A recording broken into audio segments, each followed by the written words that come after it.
Because I knew you. Tu es la seule amie que j'ai jamais eue. Because I knew you. Alors que moi, j'en ai eu un paquet.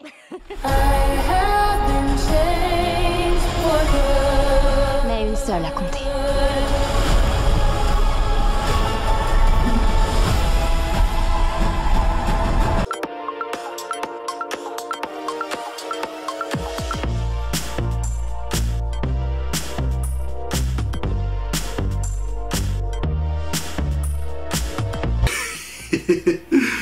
Ah, elle va être très bien cette vidéo. Bonjour à tous, j'espère que vous allez bien. Et aujourd'hui, on se retrouve dans la critique que j'attendais le plus cette année. Parce que je vais parler du film que j'attendais le plus de l'année 2025. Je vous l'avais dit dans ma vidéo de mes films préférés de 2024. On y est enfin, c'est vraiment... Si vous saviez à quel point j'ai attendu le film, je suis allé le voir en avant-première mardi soir, et pendant toute la journée de mardi, c'est vraiment, j'étais surexcité à l'idée d'aller voir le nouveau film, et vraiment c'est 2 heures avant que je parte, j'en pouvais plus quasiment, mais vraiment j'étais quasiment en sueur, parce que je me disais, ah yes, je vais enfin pouvoir le voir, c'est parce que j'étais fébrile, j'avais tellement adoré le premier en 2024, et enfin vraiment ouais, j'étais surexcité à l'idée de voir Wicked partie 2, enfin ça y est. C'est donc la suite de la comédie musicale Broadway, le premier film adapté l'acte 1, et du coup cette deuxième partie adapte l'acte 2. Et donc on va suivre la suite des aventures de Elphaba qui est exilée, qui se bat comme elle peut contre le magicien, et de Glinda qui elle a été recrutée par le magicien et Madame Morrible pour essayer de redonner du baume au cœur aux gens de Oz, pour essayer de les faire sourire et tout, de leur rendre la joie. Et donc tout le film va suivre leur aventure avec l'arrivée entre-temps de Dorothy, comme Dorothée du coup en VF, comme dans Le Magicien d'Oz. Et vous verrez bien dans le film où est-ce que l'histoire va mener. J'en pouvais plus d'attendre. J'en pouvais tellement plus d'attendre que après avoir vu le premier film, je suis parti sur YouTube pour écouter les chansons de la comédie musicale, pour voir celles qui restaient, parce que j'en pouvais pas d'attendre 1 an, et les chansons étaient géniales. Celles de la comédie musicale de Broadway, qu'on peut trouver facilement sur YouTube, et là j'avais tellement hâte de les voir interprétées dans le film par les nouvelles actrices, et c'était vraiment génial. Là pour le coup c'était vraiment super cool, j'ai adoré. Pas que les chansons évidemment, tout le film, j'ai adoré le film, chaque instant, chaque moment, c'était... Je suis déjà parti pour aller le revoir encore, je l'ai déjà vu 2 fois là, et là je vais encore le revoir, donc ouais c'était vraiment super cool. On est peut-être sur le film de l'année là, je me décide encore, mais ouais c'était vraiment quelque chose. Après, musicalement, vocalement, les chansons elles sont interprétées par Cynthia Erivo et Ariana Grande Butera, et on a une qui est chantée par Jeff Goldblum, donc évidemment les chansons sont parfaites à ce niveau-là, il n'y a rien à redire. Par contre, pour la mise en scène des chansons, là encore une fois, John M. Chu, comme dans le premier Wicked, là il a fait fort, il a énormément d'idées en termes de mise en scène pour les illustrer, et il y arrive... Il arrive très bien à trouver une idée de mise en scène, une idée visuelle pour chaque chanson, puisque évidemment chaque chanson n'a pas le même rythme, la même émotion, et la même attention aussi, et du coup il arrive parfaitement à les représenter toutes. Je pense surtout à 2-3 chansons là, de ce qui me reste en tête. Il y a la chanson Wonderful, merveilleux du coup, chantée par Jeff Goldblum principalement, et aussi par Cynthia Erivo, donc Elphaba et Glinda qui le rejoignent, et la chanson elle est vraiment géniale quoi. Déjà la chanson elle a un côté un peu catchy, jazz, cool et tout. Wonderful, they think I'm wonderful. Hey, look who's wonderful, this corn-fed hick. Et dans le film, ils l'ont très bien mis en scène, tu vois, genre ils sont dans le laboratoire du magicien et ils s'amusent avec plein d'objets qui traînent partout, ils font plein de petites chorégraphies, plein de petits tours de magie et tout, tu vois, genre c'est vraiment super cool. Et à la fin, comme on peut le voir dans la bande-annonce, ils sont en train de danser dans la salle principale avec des lumières arc-en-ciel qui illuminent partout dans la pièce et tout, c'était merveilleux. Enfin, vraiment, cette chanson, comme le titre l'indique, elle était vraiment merveilleuse, très bien mise en scène par le réal, c'était vraiment super cool. T'as la chanson No Good Deeds, où c'est la chanson où Elphaba va jeter un sort à Fiyero. Là aussi, la chanson, c'est une chanson extrêmement puissante et importante dans le scénario, mais aussi très, comment dire, très viscérale, quoi, puisque bah, c'est le moment où Elphaba se dit ah mais peut-être que je devrais arrêter d'être gentille et vraiment être méchante. No good deed goes unpunished. No act of charity goes unresented. No good deed goes unpunished. Et dans le film, justement, quand elle chante cette chanson, c'est le moment où elle arrive au château de Kamyoko, du coup, et où on a tous les singes qui l'accompagnent et qui reconstruisent un peu le château autour d'elle. Et là aussi, la mise en scène est extrêmement bien faite pour la chanson. Elle est vraiment très grandiloquente, très impressionnante. Et il y a un côté aussi où Elphaba, dans la chanson, à un moment, elle se retrouve un peu projetée dans son passé, et elle revoit ses débuts et tout. Donc il y a un côté aussi un peu onirique. Ça passait super bien. Pour le coup, cette chanson était vraiment très bien faite, et c'est la chanson où, à l'avant-première, tout le monde a applaudi. C'était génial. C'est la chanson évidemment la plus la plus waouh, ouais, c'est la chanson où elle enfin, bah, c'est un peu celle qui se rapproche le plus de Defying Gravity, défier la gravité, où vraiment elle envoie elle chante le plus fort et le plus haut possible. Cynthia Erivo pour le coup. Et ouais, non, c'était vraiment une scène marquante. Et t'as aussi, en plus des chansons de la comédie musicale, ils ont aussi rajouté 2 chansons originales, composées en partie par Stephen Schwartz, donc celui qui a créé la comédie de Broadway originale. Et ils font souvent ça quand ils adaptent des comédies musicales, les Américains. Ça leur permet du coup, en ayant des chansons originales, bah, de gratter 1 ou 2 nominations, voire un Oscar, pour l'Oscar de la meilleure chanson originale. Bon là cette année, pas de chance, hein, Wicked ça sort en même temps que K-Pop Demon Hunter, donc qui aura sans doute 1 ou 2 chansons nominées aussi, donc il y aura une grosse compétition sur ce coup-là au niveau des Oscars, mais ils ont rajouté 2 nouvelles chansons, une pour Elphaba, une pour Glinda. Les 2 sont vraiment très bonnes. Elles sont assez courtes, mais elles sont très bonnes. Celle de Elphaba, c'est une chanson plutôt au début, où elle chante pour essayer de convaincre les animaux de pas quitter Oz et de rester. Et la deuxième, c'est une chanson de Glinda.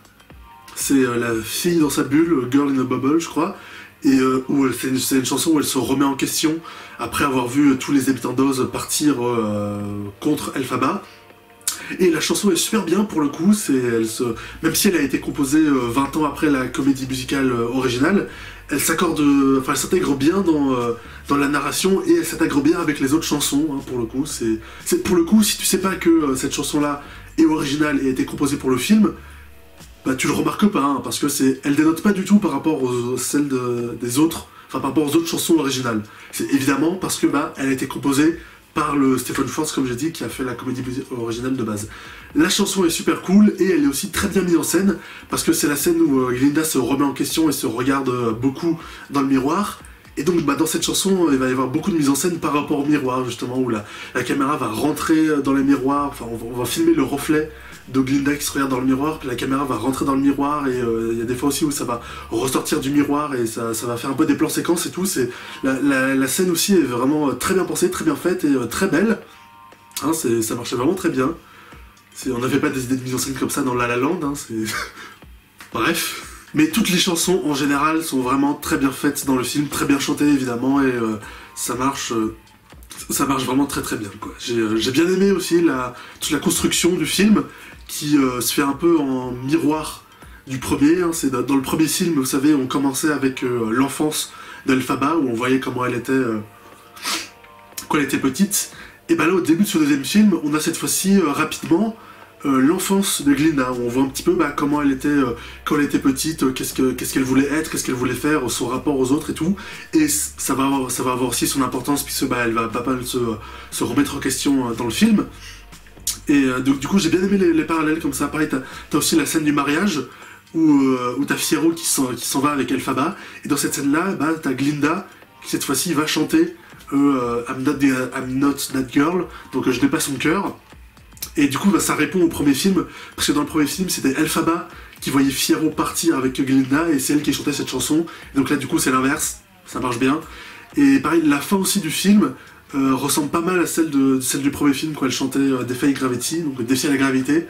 Elles chantaient toutes les deux dans une pièce très sombre, une chanson très émouvante. Et là, bah, à la fin, la dernière chanson, donc For Good, et bah, elles chantent aussi toutes les deux seules la nuit dans une pièce très sombre. Donc c'est donc visuellement et tout, et en termes de mise en scène, ça fait beaucoup penser à la fin du 1. Donc là aussi, les deux films se rejoignent aussi un peu. Les deux films sont le miroir l'un de l'autre. Ça marchait bien. Et pour le coup, comme le premier, je vous avais dit, le premier film l'année dernière que j'avais vu en VF et j'avais adoré la VF des Wicked, y compris la VF des chansons, qui est vraiment très bonne, hein, je continue à le dire aujourd'hui. C'est simple et clair, je te hais. C'est une étrange exaltation. On parle de détestation. C'est si pur, si fort. Je te l'ai très vite dit face à face. Mais ça va durer encore, hélas. Et voilà, pour le deuxième opus, je suis aussi allé le voir en VO et en VF. Et encore une fois, ils ont fait le doublage français. Il est vraiment très très bon. Hein. Enfin, vraiment, pas que sur les chansons, mais même sur le film en général. La VF, je l'ai vraiment trouvé excellente. Hein. Enfin, vraiment, Wicked, ça fait vraiment partie des meilleurs VF que j'ai vu pour un film depuis un moment, hein, le 1 et le 2. Et là aussi, la VF des chansons, musicalement et vocalement, c'est comme le premier, c'est excellent. Et la traduction, globale, les chansons en VF, là aussi, ça passe vraiment très très bien. J'ai beaucoup aimé l'album qu'ils en ont fait, c'était vraiment très cool comme le premier. Et ouais, non, j'ai vraiment adoré ça. Et j'irai le revoir comme ça en fait, parce que j'ai vraiment aimé. Sinon, pour l'aspect visuel, décor, costume, c'est toujours aussi beau, hein, ça marche toujours aussi bien, c'est génial, c'est normal, ils ont tourné les deux films en même temps, voilà, c'est comme avec Matrix, comme avec Avenger et tout, donc évidemment c'est les mêmes décors, donc évidemment c'est toujours la même qualité du premier, il y a aucun défaut, c'est toujours super cool. Moi je suis un peu étonné, enfin c'est surtout assez drôle, de voir tous les quelques critiques que j'ai vues qui parlent surtout de la photographie du film, de la lumière, et je trouve ça assez drôle. En fait, parce que beaucoup de critiques reprochent à Wicked 2 et au premier Wicked aussi d'être assez désaturé en termes de couleurs et d'avoir une lumière assez réaliste. Ce que je trouve assez drôle, assez marrant, parce que vous savez, il y a 12 ans, il y avait eu un précédent film, le précédent film sur l'univers du Magicien d'Oz, c'était le film de Sam Raimi, le monde fantastique d'Oz, qui est sorti en 2013, et les critiques sur ce film, à l'époque, lui avait reproché d'être trop coloré, d'avoir des couleurs trop saturées, d'avoir des couleurs trop pétantes. C'est vrai, hein, encore une fois, regardez les critiques du film de l'époque, c'était pas mal des critiques des gens de l'époque, les gens trouvaient que ce film-là avait des couleurs trop saturées, et que du coup ça donnait un effet fake. Et du coup c'est pour ça que je trouve ça très drôle que maintenant, 12 ans plus tard, dans le nouveau film sur l'univers du Magicien d'Oz, et ben là pour le coup les critiques qui se croient très malines disent oh là là bah c'est nul, le film, les couleurs sont pas assez saturées, c'est pas assez coloré.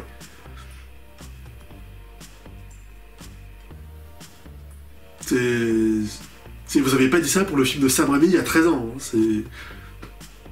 C'est vraiment, enfin je sais pas, c'est assez marrant de voir comment les gens ont complètement retourné leur veste sur l'univers du Magicien d'Oz. Hein. En 2013 c'était trop coloré, c'était nul, et du coup bah là je suis presque sûr que du coup c'est Universal qui a demandé au réalisateur Jon M. Chu de faire un film moins coloré parce qu'ils avaient pour anticiper les critiques du film de 2013, tu vois. Je suis quasiment sûr que c'est eux qui lui ont dit de faire ça. Sauf que là pour le coup les gens ils ont changé d'avis, ils ont retourné leur veste et là ils disent ah bah non c'est nul que le film soit pas assez coloré. Voilà. Et peut-être que dans 10-15 ans quand on aura un nouveau film dans l'univers du Magicien d'Oz, et ben dans 10-15 ans, on fera un film qui sera avec des couleurs beaucoup plus saturées, et dans 15 ans, les gens diront « Ah, c'est trop coloré, c'est trop saturé, c'est nul et tout, c'était mieux dans Wicked quand t'avais des couleurs plus réalistes. » Si ça arrive, voilà, ce sera moi qui l'aurai dit en premier, hein, voilà, c'est ma prophétie, voilà, je pose ça là, on verra dans 10-15 ans. Après, il faudra peut-être aussi que je revoie le film. J'ai déjà revu, mais il faudra que je le revoie encore pour vraiment bien m'imprégner du truc et avoir un avis bien définitif dessus. Mais j'ai quelques petits points à reprocher, notamment sur le montage et le rythme du film. Le film va assez vite, je trouve, il est assez rythmé. Et il avance toujours avec un rythme assez soutenu. Et du coup, il y a il y a quelques passages, enfin quelques intrigues, enfin quelques sous-intrigues avec 2-3 personnages qui paraissent assez rushés. Alors que le premier film, au contraire, bah, le premier film allait assez lentement, il y avait un rythme très posé pour bien poser tous les éléments. Donc là, du coup, en principe, c'est normal que cette suite aille plus vite parce que bah, il y a déjà tout qui a été posé. Du coup, bah là, on peut vraiment faire avancer l'intrigue. Mais il y a quand même 2-3 éléments où je trouve que ça va peut-être un peu trop vite. Enfin, un peu trop vite, c'est parce que je compare au premier film, mais justement, il faudrait que je revoie cette deuxième partie pour vraiment l'apprécier en tant que telle, sans la comparer au premier film. Mais il y a quand même plusieurs passages qui m'ont paru un petit peu rushés, un petit peu trop accélérés. Ça est peut-être notamment dû aussi au fait que bah, dans ce film, cette deuxième partie se déroule en même temps que le film Le Magicien d'Oz, et donc du coup c'est le moment où Dorothy arrive, sauf que dans le film, je vais y revenir, et bah, tous les passages du Magicien d'Oz où t'as Glinda ou Elphaba qui interagissent avec Dorothy, donc Dorothée, et bah, dans le film ils ont été coupés. Voilà, c'est pour pas les montrer. Peut-être parce qu'ils pensent qu'on connaît tous déjà le Magicien d'Oz.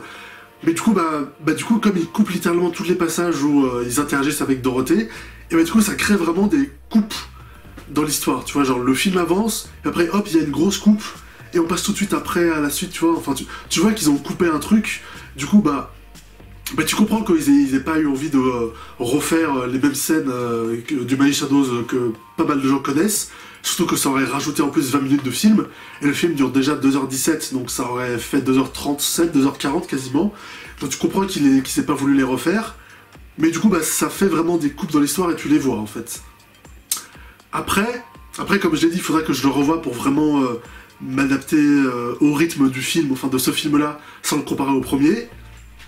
Et après, c'est peut-être, quand j'y pense, c'est peut-être pas plus mal non plus qu'ils refoncent pas toutes les scènes où Glinda parle avec Dorothée. Parce que, si vous avez pas vu dans le Magicien d'Oz, dans le premier film de 1939, c'est lorsque Glinda rencontre Dorothy, et elle lui dit « Ah, merci Dorothée de nous avoir aidé à tuer la méchante sorcière de l'Ouest et tout, elle était vilaine, grâce à toi t'as libéré tout le monde, hein, c'est trop bien, hein, c'est ce qu'elle lui dit quand elle la rencontre, hein, dans le film. » Bien, enfin c'est bizarre. Les Microsiens m'ont appelé parce que notre fée a lancé une maison tout à l'heure sur la vieille sorcière de l'Est.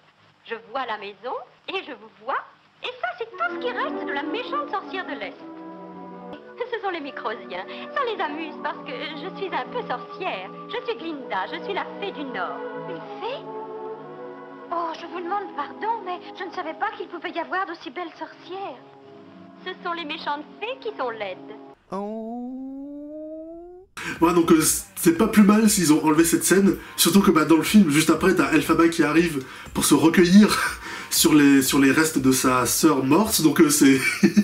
ouais, ça l'aurait pas trop fait. Après, du coup, ça aussi, je trouve que c'est assez marrant, parce que dans le film, justement, vous savez, t'as Dorothy qui arrive au Pays d'Oz, et qui va suivre son chemin, suivre la route de Brique Jaune jusqu'au Magicien. C'est que dans le film, Dorothy, donc Dorothée, et c'est Jésus, en fait. Ouais, c'est Jésus dans le sens où elle est jamais filmée, quoi. Enfin, jamais filmée de face. Vous savez, comme dans Ben-Hur.